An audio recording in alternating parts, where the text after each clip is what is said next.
I have always had a fascination with the weird and the wonderful, so when I had the chance to explore it further, I really went for it.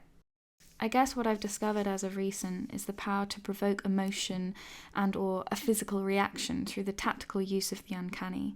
My original plan was to create a double of myself using plastercast or 3D printing. I faced a plethora of setbacks and compromises throughout this project. At one point I lost hope that I could fulfill at least one of my visions, but I'm glad to have something truly unnerving as my final result.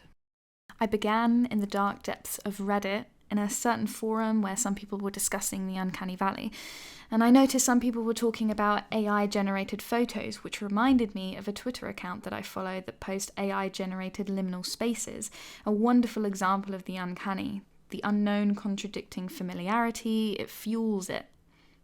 Through this forum, I discovered a link to an online AI image generator. It was completely free, and I thought it would be perfect for my primary research.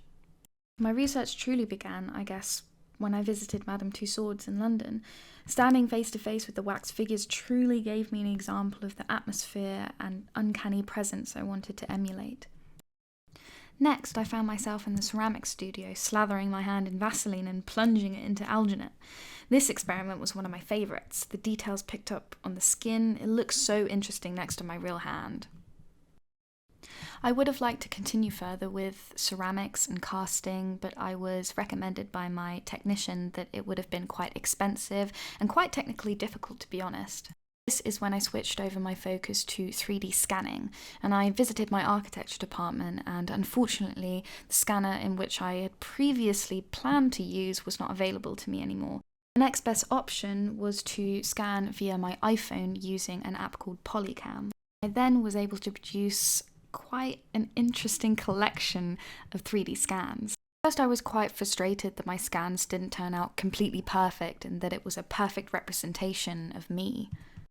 But I later came to realise, from feedback from my peers and tutors, that it was kind of really successful, as although it wasn't a carbon copy of myself, it still looked like me, but also not, and that's exactly what I was going for. Through the series of clips that you're seeing right now, you can tell that I was having a lot of fun interacting with myself. I was lucky enough to already own a VR headset for my own personal use that I could use in my professional practice. One of my tutors recommended a website called ArtSteps where you could create your own 3D exhibition space and import files and scans and implement them into the program. This would have been a really suitable option, but unfortunately my files just weren't compatible with the website and I needed to find another compromise. I then started experimenting with Blender by connecting my VR headset directly with an Oculus link to my PC so I could view my scans in real time, face to face. I had a lot of trouble with the VR view and it wasn't really the kind of representation I was going for. After some searching, I was able to find a wonderful program on Steam called VR Model Viewer that would give me the perfect platform to showcase my work. Overall, I thought this program was extremely user-friendly. It was easy to navigate through my files to find my scans and implement them into the world. As you can see now, I've chosen this kind of cloudy void not to deter away any attention from the scans themselves. Next, I opened up Streamlabs OBS, a popular screen capture program, and I used this to record and showcase my scans in VR to create this POV format. Although I believe this outcome to be successful, I think my project would benefit from getting an outside perspective, which is why I've asked a selection of peers and friends to film themselves reacting to my work to see just how uncanny it really is.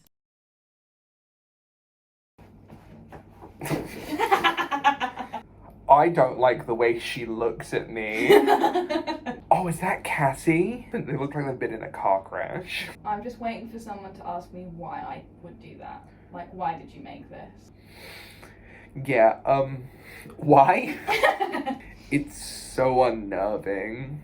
I hate the little flesh nodules that just float. Aren't they awful? They're nasty. I mean, it works great for this, but it's horrifying. What? Oh my god.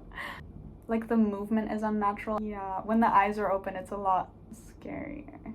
Because you feel like they should be looking at you, but they're not. I think also the fact that it's from the perspective of VR is really strange. Like, it's strange because I know you, but I don't feel like these are pictures of you. And the texture is not like human texture. That are super creepy. I think the fact that I know you as well, and it gives that more emotional aspect of it just being, saying it being anyone. I think the one of you in the Gap t-shirt is worse looking at it because it's more real. It kind of makes me feel of, you know, Doctor Who and the Angels. Yes. Like them moving forward. And also the bit with Cassie. I was doing that scan and then Cassie joined in halfway through the scan. That's why it's really, really abstract. But you can still see that it's her. It's still recognisable as Cassie, but it's definitely not Cassie. Yeah. Oh, it's kind of interesting that the person's putting their hand through you. I know it's you on the other hand, but also, who knows that it's me? yeah, you don't know that. He was touching in the boob area, and it's like, no, don't do that. That's kind of like, a person. that's a person. You don't have. They haven't said yes. They haven't said no. Yes, but they can't say yes or no. Which is even more kind of scarier. Yeah. And then as well as that, like, though it could be someone else or you, it's like, does that person still have recognition and feelings? Ooh. How is it making you feel?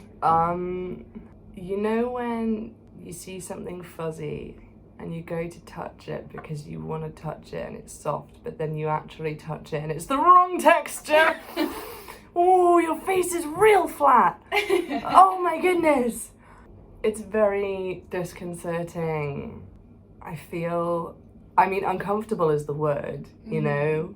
I'm not like relaxed in my chair. I'm like, oh. Yeah. It's weird because it's familiar, but it's not. Exactly. Like, I know that face, I know you, but that's not you. It's not me, is it? No. No, my face is... That's horrible. Oh yeah, there's a chair in my head. No. Oh, I hate the way it's not patched your face together right. Amy in a chair looks like this NPC that like comes up halfway through and starts causing a ruckus and like sends you on this side quest, and you really don't want to go on it, but now that you've got to that checkpoint you have to do the side quest and this NPC is like following you around. Okay, I'm done with that. You're done. I'm done. That's a wrap. And with that comes the end of my project. I think I definitely thoroughly freaked my friends out, so overall I think it went quite well. Thank you for taking the time to watch this video, and I really hoped you enjoyed my endeavour into the uncanny. And a special thanks to all my friends and peers who participated in this. Bye!